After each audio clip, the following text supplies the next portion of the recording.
తిష్టని యమతీతి పరమాత్మనో యమతృత్వం ధర్మోపద్యతే. అది వాటి వేరు వేరు భిన్న భిన్నంగా ఉన్నందువల్ల అన్నిట్లో ఒకడు ఇంకో దాంట్లో ఉండేదానికి అవకాశం లేదు. కానీ పరమాత్మ స్వీకరించినట్టయితే అన్నిట్లో సమానంగా ఉండి అన్నిటిని నియమిస్తా ఉన్నాడు అనే భావన అక్కడ వచ్చే అవకాశం ఉంటుంది. అందువల్ల ఆ నియమించే ధర్మం ఏదైతే ఉందో పరమాత్మకు సంబంధిస్తుంది గాని అధిదేవాలకు సంబంధించి ఉండదు. సర్వవికార కారణత్వే సత్ సర్వశక్తి ఉపపత్తే. సమస్త వికారాలకు కారణం ఎవరు? పరమాత్మ. ఎందుకంటే ఆ పరమాత్మ నుంచే, పరమాత్మ శక్తి ద్వారానే సమస్త వికారాలు కారుతుంది. అంతేకాకుండా సర్వశక్తి కూడా ఆయనలో ఉంది అన్నాడు. సమస్త వికారాలకు కారణం ఆయనే, సర్వశక్తి కలిగిన వాడు కూడా ఆయనే. ఇప్పుడు ఏ భూతానికి అధిదేవత ఆ భూతానికి సర్వశక్తి ఉందా? తత్సంబంధమైన శక్తి ఉంది కానీ ఇంకొక శక్తి లేదు. తర్వాత ఏంటిది? సమస్త వికారాలకు కారణం అవుతాడా? పృథివీ అధిష్టాన దైవము జల వికారానికి కారణం అయ్యేదానికి అవకాశం లేదు కదా. అందుకొరకు మరి సర్వశక్తిత్వము సర్వవికారానికి కారణత్వం పరమాత్మ ఎందుంది గాని అధిదేవతల యందు లేదు. ఏషత ఆత్మ అంతర్యామృత ఇతి చ ఆత్మత్వామృతత్వే ముఖ్యే పరమాత్మన ఉపపద్యతే. మనకు శృతి ఏం చెప్పింది? ఆ ఆత్మ ఏదైతే ఉందో అంతర్యామి. ఆత్మ ఏంటిది? అంతర్యామి. తర్వాత అమృతము ఇది రెండింటిని చెప్పింది. ఆత్మ ఉంది, అది అంతర్యామి ఉంది, అమృతమైంది. మూడు విశేషణాలు చెప్పింది. ఒకరు ఆత్మ అంటే వ్యాపకం అని అర్థం. ఆత్మ అంటే ఏంటిది? వ్యాపకము. మీ పృథ్వీలో ఉన్న దేవతాత్మ జలంలో వ్యాపకమై ఉన్నాడా? దానికి సంబంధించే ఉంటాడు. ఆ తర్వాత ఏంటిది? జలంలో ఉన్నవాడు అగ్నిలో ఉన్నాడా? అగ్నిలో ఉన్నాడు ఇంకో దానిలో ఉన్నదా? మరి ఆత్మ అనే శబ్దానికి వ్యాపకత్వాన్ని తీసుకున్నట్టయితే ఎక్కడికక్కడ పరిచ్ఛిన్నమై ఉన్నారు కానీ వ్యాపకత్వం లేదు కదా. తర్వాత రెండోది ఏంటి? అంతర్యామి ఉన్నాడా? దాన్ని తనున్న దగ్గర నియమిస్తున్నాడు గాని ఇంకో దగ్గర నియమించేదానికి అవకాశము లేదు. మూడోది అమృత స్వరూపుడై ఉన్నాడా? లేదు. ఎందుకంటే ఒకప్పుడు ఎప్పుడైతే అది పోతుందో ఆ వికారం పోతుందో వికారంతో పాటు తాను కూడా పోతుంటాడు. కాబట్టి ఆత్మత్వ అమృతత్వే ముఖ్య. ఇవి రెండు ముఖ్యం. వ్యాపకత్వం ఉన్న అమర ధర్మం ఏదైతే ఉందో ముఖ్యం. కాబట్టి ఇవి రెండులో అన్నిట్లో ఉండేదానికి లేదు. అందువల్ల పరమాత్మన ఉపపద్యతే. ఇవి రెండు పరమాత్మకే సంబంధిస్తాయి గాని దేవతాత్మకు గాని యోగికి గాని సంబంధించే అవకాశము లేదు. ఎం పృథివీ న వేద.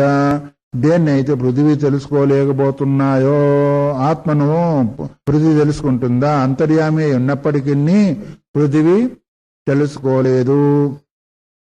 ఇది చ పృథివీ దేవతాయా అవిజ్ఞేయం అంతర్యామినం బ్రువన్ దేవతాత్మనో అన్యం అంతర్యామినం దర్శయతి. శృతి ఏం చెప్తుంది అంటే పృథివీ లోపల ఉన్నప్పటికీ ఆ అంతర్యామిని తెలుసుకోవడము లేదని చెబుతూ దేవతాత్మనో అన్యం, దేవతాత్మ కంటే భిన్నమైన వారు అంతర్యామి అని కూడా చెప్తుంది.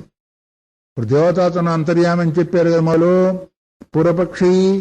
కాబట్టి దేవతాత్మ అంతర్యామి అయితే నియమించేవని తెలుసుకుంటుందా లేదా? ఎందుకు తెలుసుకోదు? దేవతాత్మని అంతర్యామి అయినప్పుడు దేవతాత్మే అంతర్యామి అయితే నన్ను నియమించాడు ఫలానా వాడిని తెలుసుకుంటుంది. కానీ ఇప్పుడు నియమించావని తెలుసుకోవడం లేదు అంటే పరమాత్మ అవుతాడా దేవతాత్మ అవుతాడా? పృథ్వీలో ఉన్నప్పటికీ ఏమైనా చేసినప్పటికీ పృథ్వీ ఎవరినైతే తెలుసుకోవడం లేదు అంటే అది తెలియబడకుండే తత్వం కాబట్టి తెలుసుకోవడం లేదు. దేవతాత్మ అయితే తెలియబడతాడు, నన్ను నియమించేవాడు ఫలానా. ఎందుకంటే నిన్నొక నియమించేవాడు ఉన్నప్పుడు ఫలానా వాడు నన్ను నియమిస్తున్నా నీకు తెలుస్తుందా లేదా? ఎందుకంటే వాడికి శరీరం ఉంది కాబట్టి తెలుస్తుంది నియమించడం ఉద్దేశం చేత. కానీ అంతర్యామైన పరమాత్మను ఏ పృథ్వీ అయితే తెలుసుకోకుండా ఉందో కదా. పృథివీ దేవత హి అహమస్మి పృథివీత్యాత్మానం విజానీయాతు. పృథివీ దేవతను నేనయ్యున్నాను. పృథివీ ఆత్మస్వరూపంగా పృథివీ ఇది ఆత్మానం విజయానీయాతో అంటే దానిలో ఉన్న వ్యాపకం ఉన్న తత్వాన్ని తెలుసుకోవాలి. అతెవరు? అదృష్టో అశ్రుత. ఆ పృథివీ అందుండేవాడు, పృథివిని నియమించేవాడు అదృష్ట, కనిపించేవాడు కాదు, అశ్రుత వినిపించేవాడు కాదు, ఇత్యాది వ్యపదేశో. అంటే ఈ విధంగా చెప్పిందా లేదా అంతర్యామిని గురించి? పృథివీ అని దానిలో ఉన్నప్పటికీ అదృష్ట అంటే కనిపించేవాడు కాదు, అశ్రుత అంటే వినిపించే, వ్యపదేశో రూపాది విహీనత్వాద పరమాత్మన. అది కనిపించడు వినిపించ అంటే రూపం లేదని అంటే కదా. అది కనిపించదు అంటే రూపం లేదు, వినిపించదు అంటే రూపం లేదు. మరి పరమాత్మకు రూపం లేదు కాబట్టి ఈ అంతర్యామిత్వం ఏదైతే ఉందో పరమాత్మకు సంబంధించే ఉంటుంది గాని దేవతాత్మకు సంబంధించి కనిపించడము లేదు. అందువల్ల ఇన్ని కారణాల చేత ఆత్మ అనే కారణం చేత, అమృతం అనే కారణం చేత, అదే ఆత్మ అంటే వ్యాపకం కదా. తర్వాతనేమో కనిపించేవాడు కాదు, వినిపించేవాడు కానీ, ఇన్ని కారణాల చేత ఇవన్నీ కూడా పరమాత్మకు సంబంధించినవే కానీ దేవతాత్మకు గాని యోగికి గాని సంబంధించినవి కాదు. తర్వాత ఎత్తు అకార్యకరణస్సు పరమాత్మను యమైతత్వనోపద్య. కార్యకరణత్వం ఆయనకు శరీరం లేదు కాబట్టి నియమించడానికి అవకాశం లేదు. పరమాత్మని ఆక్షేపం చేశాడు లేదా? చేశాడు లేదా? ఇంతకుముందు కార్యకరణత్వం లేదు, కరణం ఏంటిది, ఆయనకు చేతులు ఇంద్రియాలు వగైరా లేదు, నియమించేదాని కొరకు కార్యం కూడా లేదు కాబట్టి పరమాత్మ సంబంధించదని ఏదైతే పూర్వపక్ష ఆక్షేపం చేశాడో దాన్ని నిరాకరించాలి లేదా? దించాలి. కాబట్టి నైష దోష, అక్కడ దోషమేమీ లేదు. ఎందుకంటవా యాన్ని నియచ్చతి తదు కార్యకరణైరేవ తస్య కారకరణత్వోపత్తే. ఎక్కడ ఉండి ఎవరిని నియమిస్తూ ఉన్నాడో దానికి సంబంధించిన కార్యకరణాలే ఆయనవి. నీలో ఉండి నిన్ను నియమిస్తున్నాడు, ఆ శరీరానికి సంబంధించిన కార్యకరణాలే ఆ పరమాత్మయి. పశువులో ఉండి దాన్ని నియమిస్తున్నాడు, దానికి సంబంధించిన కార్యకరణాలే ఆయనవి. దాన్ని ఉపయోగం చేసుకొని దాన్నే నియమిస్తున్నాడు. అంటే నీ చేయి నీ నెత్తులను పెడుతున్నాడు అర్థం. భస్మాసం లాగా ఎక్కడెక్కడ దేన్ని వేరు, మళ్ళీ ఇద్దరి పైన ఇంకెవరన్నా ఉన్నారా లేదా అనేది వస్తుంది. కాబట్టి వాడిపైన అనుకుంటా అనవస్థ వస్తుందా లేదా? అందుకని అక్కడ నియమించేది ఆ కార్యక్రమం చేత అతనే, ఇక్కడ ఉండి ఆ కార్యక్రమాల చేత నియమించేది అతనేనో అని ఈ విధంగా మనం చూసుకున్నట్టయితే అనవస్థ దోషం కూడా రాదు, భేదం కూడా రాదు. అక్కడున్నది కొన్నది ఏకమైన వచ్చేస్తుంది. భేదే సతి అనవస్థ దోషోపపత్తి తస్మాత్ పరమాత్మ. ఒకవేళ భేదం ఉంది అంటే అనవస్థా దోషం వస్తుంది కాబట్టి. ఎందుకంటే అక్కడ ఉండేది వేరే, ఇక్కడ ఉండేది అన్నప్పుడు వేరైందో లేదా? ఇప్పుడు దేవతాత్మ వేరు అయినందువల్ల భేదమైంది. అప్పుడు దానిలో గొప్పవాళ్ళు దీనిలో గొప్పవాళ్ళు, ఆయన వేరే 20 వచ్చినందువల్ల అక్కడ భేదం వచ్చింది. కాబట్టి ఇక్కడ కూడా అట్లాగే వేస్తున్నట్టయితే ఏమవుతుంది? అనవస్థ దోషం వస్తుంది. కాబట్టి అక్కడ ఉండేవాడు ఇక్కడ ఉండేవాడు, ఈ రెండిటి కంటే ఉండేవాడు అంతటా ఉండేవాడు ఒకడేను అని ఎప్పుడైతే వస్తుందో అది అనవస్థ దోషం కూడా రాదు. అందువల్ల పరమాత్మే అంతర్యామి అని చెప్పేదానికి కారణం. కాబట్టి దేవతాత్మ కాదు, యోగి కాదు, పరమాత్మే అంతర్యామి దాన్ని సిద్ధము చేశాడు. మిగతా విషయాలు రేపు. హరి ఓం తత్సతు. శంకరం శంకరాచార్యం కేశవం బాదరాయణం సూత్రభాష్యకృతో వందే భగవంతో పునః పునః. బ్రహ్మసూత్రాలు నిన్నటి వరకు 18 అయిపోయినాయి.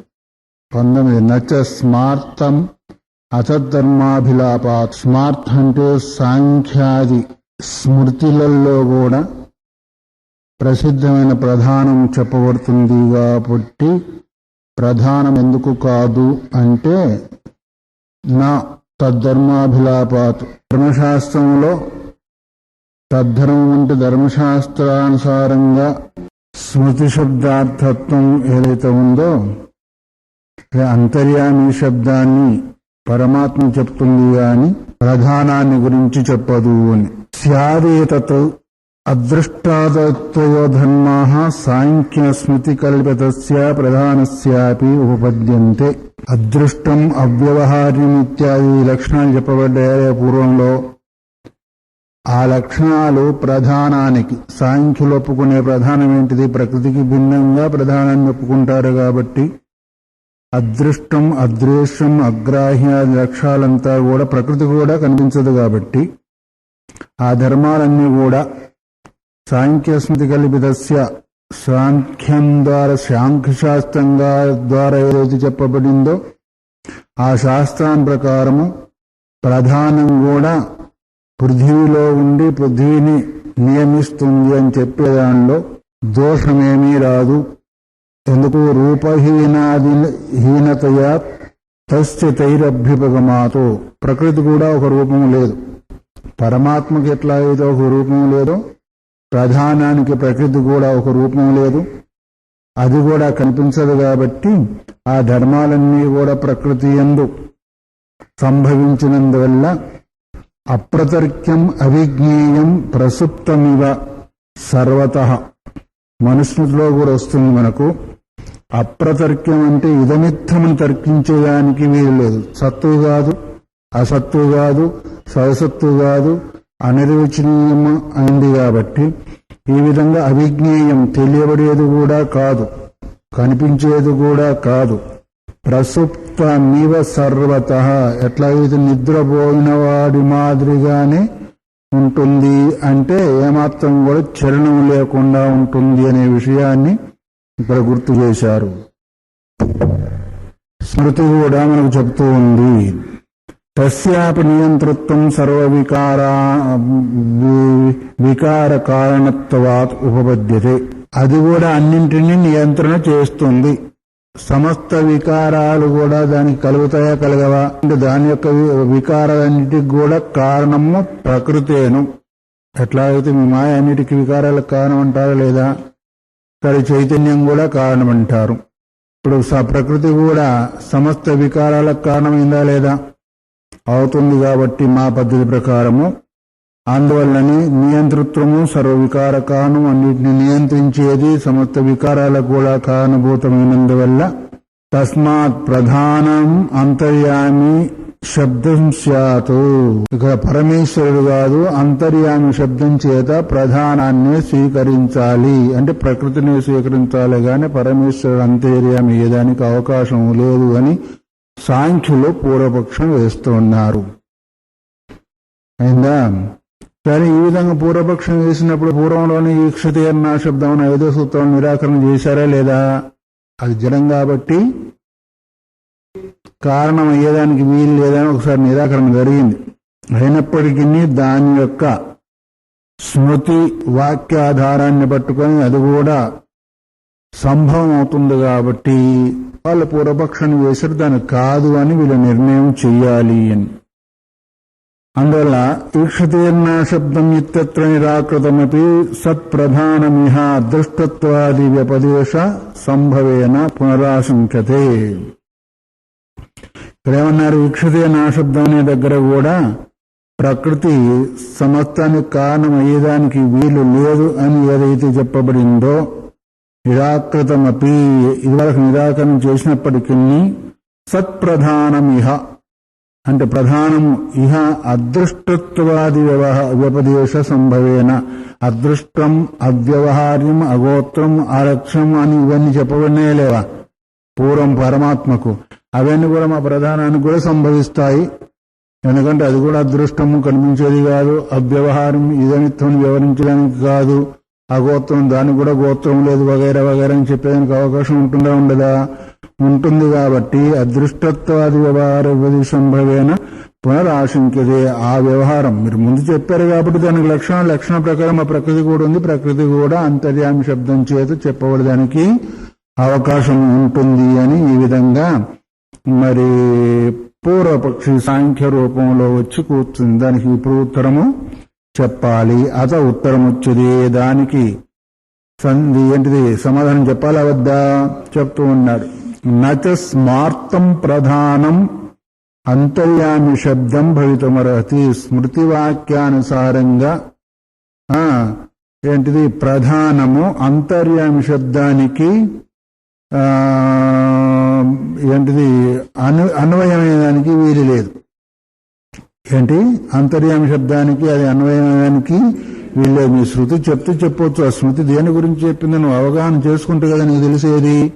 అందువల్ల ఆ స్మృతి చెప్పిన ప్రకారం కూడా దీనికి అన్వయడానికి అవకాశం లేదు. కస్మాత్ ఎందుకు అన్వయం కాదు అని ఒకవేళ అడుగుతామో, అతద్ధర్మాభిలాపాతో అంతర్యామి శబ్దం ద్వారా ప్రతిపాదింపబడే వస్తువు ఏదైతే ఉందో దానికి సంబంధించిన ధర్మాలు దీనికి లేవు కాబట్టి, దానికి సంబంధించిన ధర్మాలు దీనికి లేవు కాబట్టి అంతర్యామి శబ్దానికి ప్రకృతి అన్వయించబడదు. యద్యపి అదృష్టత్వాది వ్యపదేశ ప్రధానస్య, అదృష్టం అవ్యవహారం వగైరా ఈ గుణాలు ప్రధానానికి ఉన్నాయి లేవా? ఉన్నాయి. అయినప్పటికీ సంభవతి తదాపి నా దృష్టత్వాది వ్యపదేశ సంభవతి. అదృష్టం చెప్పలేదా? ఒక అదృష్టాది వ్యవహారం చెప్పలేదు కదా. ద్రష్ట శ్రోత మంత అని కూడా చెప్పారు కదా. అదృష్టాది వ్యవహారాలు దానికి సంబంధించవచ్చు, కానీ ద్రష్ట శ్రోత అది జడమైనందువల్ల చూసేది కాదు, వినేది కాదు, తినేది కాదు, అనేది కాదు. మరి అవి సంభవిస్తున్నాయా? నువ్వు సగం పట్టుకున్నావు, సగం తొలగించేసావు. సగం పట్టుకొని మరి ప్రకృతికి కూడా అన్వయం అవుతుందన్నావు. కాబట్టి కొన్ని అన్వయమైనప్పటికీ ద్రష్టృత్యాది వ్యపదేశ నా సంభవతి. అది ద్రష్ట అనేదానికి చెప్పేదానికి ఏదైతే ఉందో అది సమన్వయం అయ్యేదానికి అవకాశము లేదు. ఏం చెప్పింది? ప్రధానస్య అచేతనత్వేన తైరభ్యుపగమాతో. ప్రధానం చేతనమా అచేతనమా? అచేతనమైన కారణం చేత, ప్రధానం అంటే ప్రకృతి ఫలదానిలో ప్రధాన అచేతనమైన కారణం చేత మరి దానికి ద్రష్టత్వాది వ్యవహారము సంభవించదు. ద్రష్ట చూసేవాడు చేతనమా అచేతనమా? మంత మననం చేసేవాడు చేతనమా అచేతనమా? అందువల్ల ఇవన్నీ కూడా అచేతనమైన ప్రధానానికి సంభవిస్తావా? అదృష్టాది వ్యవహారం కనిపిస్తే కనిపించవచ్చు, కానీ ద్రష్టత్వాది వ్యవహారం మాత్రం అచేతనమైన ప్రధానంలో కనిపించేదానికి అవకాశము లేదు. అందుకొరకు అదృష్టో ద్రష్ట. ఎవరైతే చూడబడడో వాడు చూస్తూనే ఉన్నాడు. వాడు చూడబడకుండా ఉండి అందరిని చూస్తూ ఉన్నాడు. చూడబడకుండా ఉండి చూస్తూ ఉన్నాడు. తర్వాత అశ్రుత శ్రోత అని వినడం లేదు కానీ వింటూనే ఉన్నాడు. వినకపోయినప్పటికీ వింటూ పశ్యామి చక్షు శృణోమ్య కర్ణ. కన్నులు లేకుండా చూస్తున్నాడు, చెవులు లేకుండా వింటున్నాడు. మనకు శృతి చెప్పిందా లేదా? కైవల్య శృతి. అట్లాగే అదృష్టో దృష్ట, చూడకుండానే చూస్తూ ఉన్నాడు. అశ్రుత శృత లేదు, వినందాన్ని కూడా వింటూనే ఉన్నాడు. వినబడిన దాన్ని అమతో మంత. ఇప్పుడు ద్రష్ట శృత మంత అనేది అవిజ్ఞాతో విజ్ఞాత, తెలియకుండానే తెలుసుకుంటున్నాడు, లేదు అన్నీ తెలుసుకుంటున్నాడు అనేది. విజ్ఞాత అనేది, శ్రోత అనేది, ద్రష్ట అనేది, మంత అనేది జడమైన ప్రధానానికి కుదురుతుందా? చేతనమైన అంతర్యామైన పరమాత్మ కుదురుతుందా? అందులో చేతనమైన దానికే కుదురుతుంది, కానీ జడమైన ప్రధానానికి కుదిరేదానికి అవకాశం లేదు. కాబట్టి ఒకవేళ అదృష్టత్వాది వ్యవహారం ఉన్నప్పటికీ ద్రష్టత్వాది వ్యవహారము ప్రధానానికి లేవు అనేదాన్ని ఇక్కడ నిర్ణయం చేశారు. అదృష్టత్వ వ్యవహారాలు ఉంటూ ఉండవచ్చు ప్రధానానికి, కానీ ద్రష్టత్వాది వ్యవహారం ఉందా? లేదు. అందుకొరకు అంతర్యామి ఏదానికి కూడా అవకాశము లేదు. ఇది వాక్యశేషయ్య భవతి. అందువల్ల ఈ వాక్యశేషం ద్వారా ఏదైతే మొదటి వాక్యమో సరిపోవచ్చు, రెండో వాక్యం సరిపోయిందా? సరిపోలేదు. అందువల్ల ఆత్మత్వపిన ప్రధానస్య ఉపపద్యతే. ఆత్మ అన్నారు కదా, ఆత్మ అంటే వ్యాపకమైంది.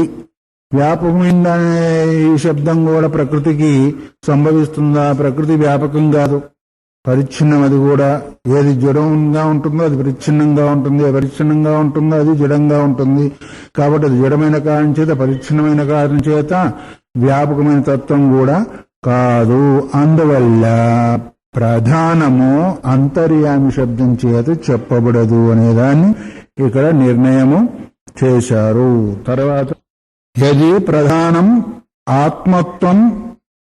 ఆత్మత్వ ద్రష్టత్వాది అసంభవాత్ న అంతర్యామి అభ్యుపగమ్యతే. ఒకవేళ ఇంతవరకేమో చెప్పావు, అది జడమైన కారణం చేత ఆత్మ కాదు అంతర్యామి కాదన్నారు కదా. ఒకవేళ ప్రధానానికి ఆత్మత్వం లేదు, ద్రష్టత్వాదులు శ్రోతృత్వాలు కూడా లేవు అని ఒకవేళ అన్నట్టయితే అంతర్యామి అభ్యుపగమ్యతే. అది అంతర్యామి ఉందా లేదా? అంతర్యామి శబ్దానికి ఉందా లేదా? శారీరస్తరిహ అంతర్యామి భవతు. ఒకవేళ ప్రధానానికి లేకపోవచ్చు కాక అంతర్యామి ధర్మం లేకపోవచ్చు, ఆత్మత్వ ధర్మము లేకపోవచ్చు, ఇంకా ఇంకేవో ధర్మాలు చెప్పబడ్డాయి అవంతా లేకపోవచ్చు కాక. అయితే జీవుడికి అవుతుందా లేదా?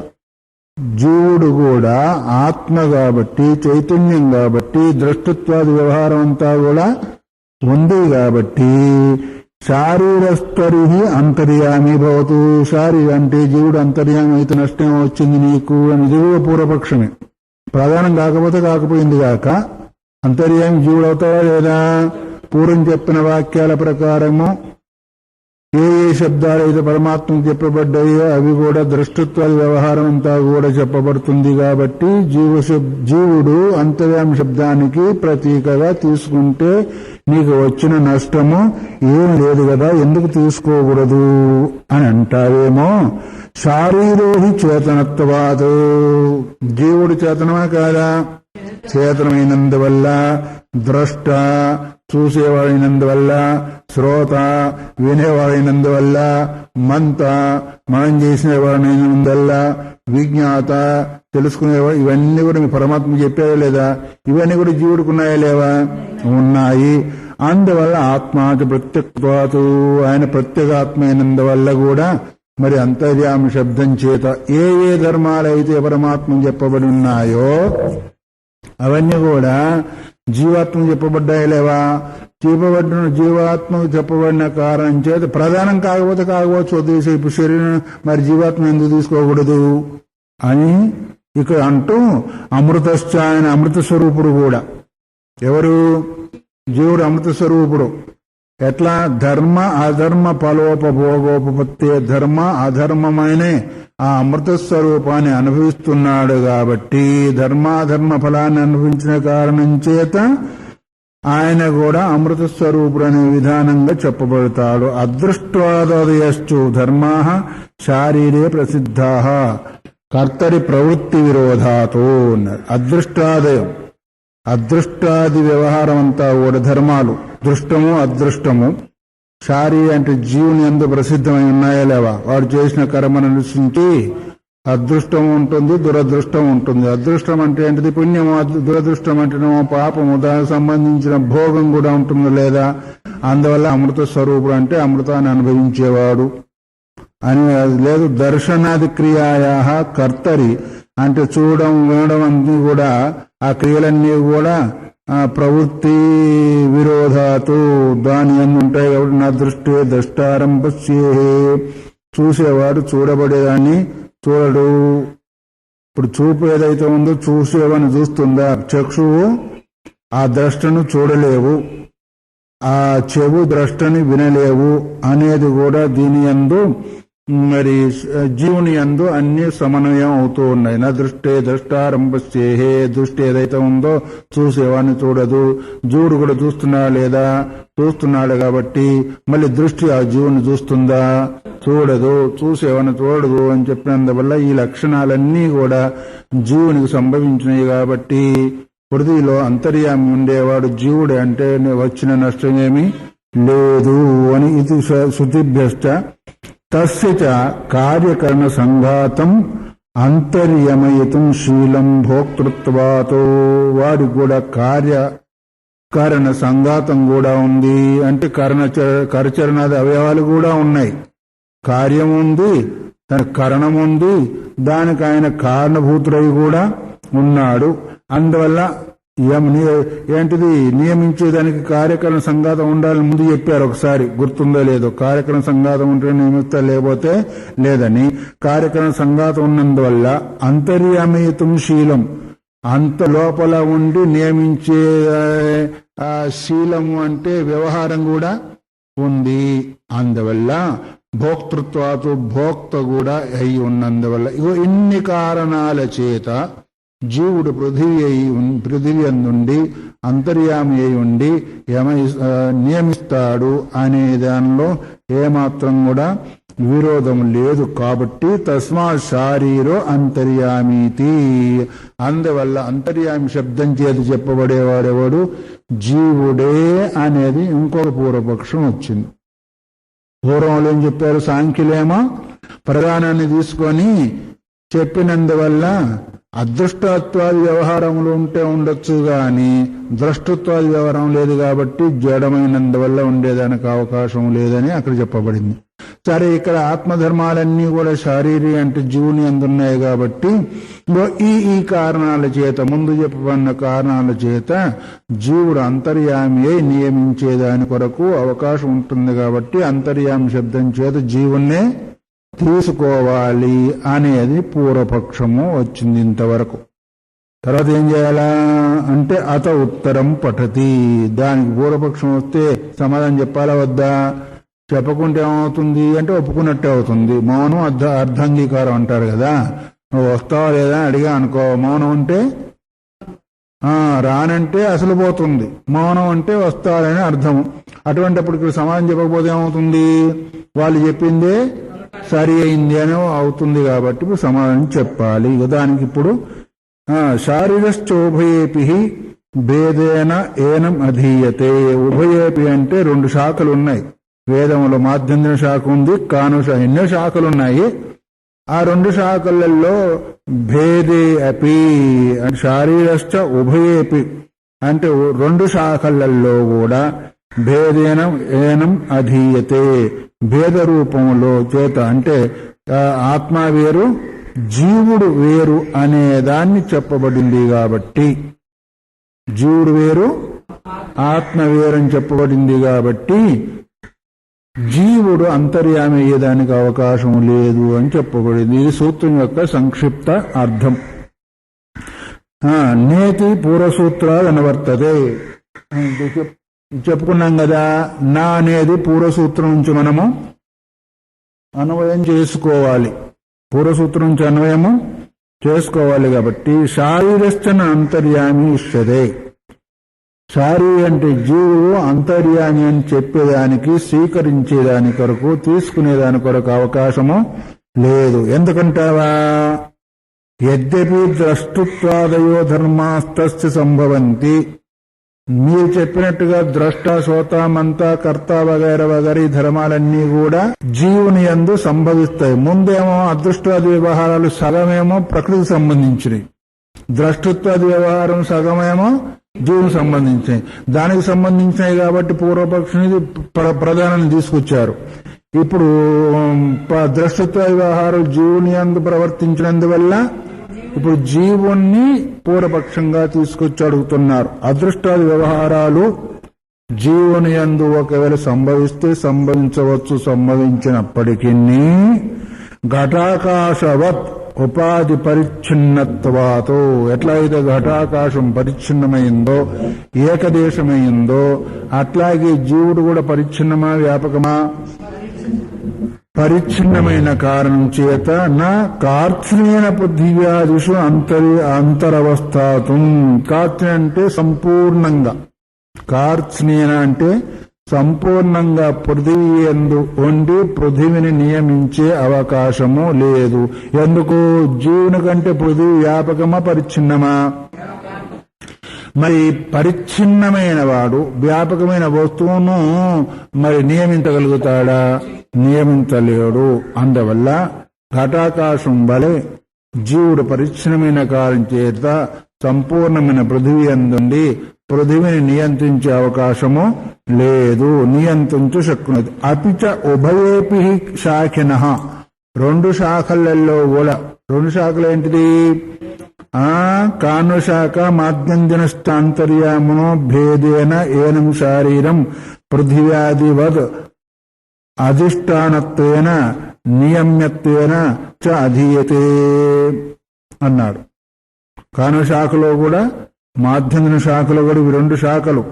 ఆ శాఖలలో కూడా అంతర్యామినో భేదేన అంటే అంతర్యామి ఏదైతే ఉన్నారో అతని కంటే భిన్నమైన వాడై, దేనికి భిన్నమైన వాడై? శారీరకంటే జీవుడి కంటే భిన్నమైన వాడై జీవుని యందు కూడా ఉండి పృథివ్యాదులలో కూడా ఉండి వాటిని కూడా నియమిస్తున్నాడు అనే భావాన్ని చెప్పబడింది. ఎట్లాగా? శారీరం పృథివ్యాది వద్ అధిష్టానత్వేన, ఎట్లాగైతే సమస్తానికి పృథివీ అధిష్టానంగా ఉందో అట్లాగే సమస్తానికి ఈయన కూడా ఉండి నియమ్యత్వేన పృథివాది అధిష్టానత్వేన, పృథివీవత్ అధిష్టానత్వం, పృథివీ ఏంటిది జీవులకు అధిష్టానమై ఉందా లేదా? ఉంది. పృథివీ మాదిరిగానే పరమాత్మ కూడా అధిష్టానమై ఉన్నాడు. తర్వాత నియమ్యత్వేన, పృథివీ అందుండు పృథివీని కూడా నియమించేవాడుగా, అధీయతే అంటే అక్కడ చదవబడుతుంది లేదా చెప్పబడుతుంది. ఎట్లా? యో విజ్ఞానే తిష్టన్, ఎవడైతే విజ్ఞానం అందుండి, విజ్ఞానం అంటే ఇక్కడ జీవుడు అని అర్థం. విజ్ఞానం అంటే జీవుడు, విజ్ఞానాత్మ పరమాత్మ అని ఇదివరకు పోయింది చాలాసార్లు. విజ్ఞానం అంటే జీవుడు